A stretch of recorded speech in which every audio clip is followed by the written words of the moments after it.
وقلنا یا آدم اسکن انت وزوجک الجنہ، اور ہم نے کہا اے آدم تم اور تمہاری بیوی اب جنت میں رہو۔ اب امتحان شروع ہو رہا ہے آدم کا۔ آدم فرشتوں کے سامنے مسجود بن گئے، فرشتوں سے زیادہ علم رکھتے ہیں، لیکن اب آگے کیا ہوتا ہے؟ ہم نے کہا اے آدم رہو تم اور تمہاری بیوی جنت میں، وَكُلَا مِنْهَا رَغَدًا، اور وہاں سے جو چاہو کھاؤ، حیث شئتما، جہاں سے تمہارا جی چاہے، وَلَا تَقْرَبَا هَذِهِ الشَّجَرَةَ، لیکن اس درخت کے قریب نہ آنا۔ قرآن ہمیں یہ نہیں بتاتا وہ کس چیز کا درخت، اور ہمیں اس کی ضرورت بھی نہیں، کیونکہ یہ آیات کسی درخت کی ڈسکرپشن دینے کے لیے نہیں ہے، مقصد بیان کرنے کے لیے مثال دی جا رہی ہے۔ فَتَكُونَا مِنَ الظَّالِمِينَ، ورنہ تم ظالموں میں شمار ہوگے۔ اب کئی لوگ کہتے ہیں وہ جنت کون سی تھی؟ وہ کہ دنیا کا باغ تھا، یا آسمان پہ جنت تھی، وہ جنت الخلد تھی یا جنت بری تھی؟ اس سے بھی ہمیں کوئی غرض نہیں، قرآن سے کچھ پتہ نہیں چلتا کہ وہ جنت ایگزیکٹلی کہاں تھی، لیکن اشارہ ضرور ملتا ہے کہ وہ جنت کہیں اوپر ہی تھی۔ تو آدم علیہ السلام کو جنت میں بھیجا گیا۔ کیوں بھیجا گیا؟ امتحان کے لیے۔ امتحان کیا تھا؟ کہ جنت میں بہت سے پھل ہیں، سب کھاؤ جتنا چاہو، لیکن ایک درخت ٹیسٹ۔ اب کیا ہوا؟ شیطان پیچھے پہنچ گیا۔ اب بعض کہتے ہیں شیطان کیسے جا سکتا ہے وہاں؟ اللہ نے جانے دیا، جاؤ وہاں۔ جب اللہ جانے دے تو پھر اعتراض کی کیا بات ہے؟ فَأَزَلَّهُمَا الشَّيْطَانُ، شیطان نے ان کو پھسلا دیا، سلپ کرا دیا۔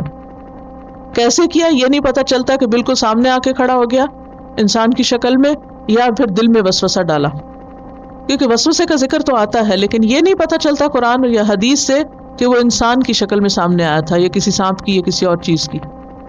فَأَزَلَّهُمَا الشَّيْطَانُ، شیطان نے پھسلا دیا، فَأَخْرَجَهُمَا، دونوں کو نکلوا دیا، مِمَّا كَانَا فِيهِ، اس سے جس میں وہ تھے، یعنی جنت سے۔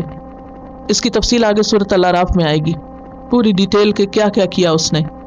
یہاں جتنا اللہ نے بیان فرمایا اسی پہ غور کرنا کافی ہے۔ وَقُلْنَا، اور ہم نے کہا، اِهْبِطُوا، اتر جاؤ، بَعْضُكُمْ لِبَعْضٍ عَدُوٌّ، تم میں سے بعض کے دشمن ہیں۔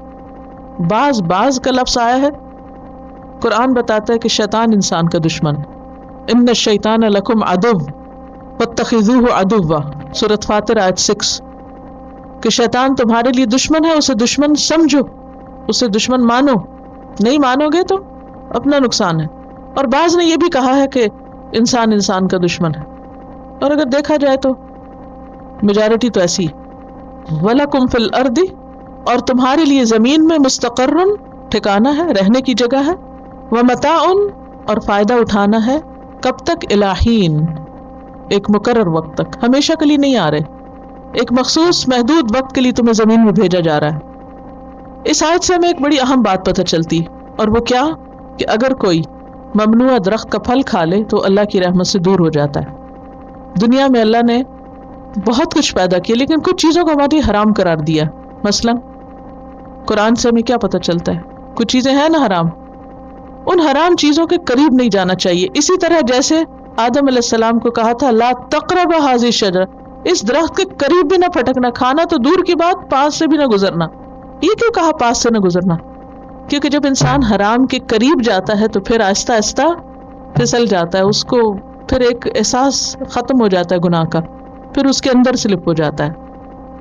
لیکن یہاں یہ بھی پتہ چلتا ہے کہ اگرچہ انسان غلطی کر جاتا ہے اور اس سے بھول بھی ہو جاتی، پھسل جاتا ہے، لیکن اللہ کی رحمت کا دروازہ ہمیشہ کھلا رہتا ہے، اس کے لیے ریپینٹنس کے بھی مواقع موجود ہیں۔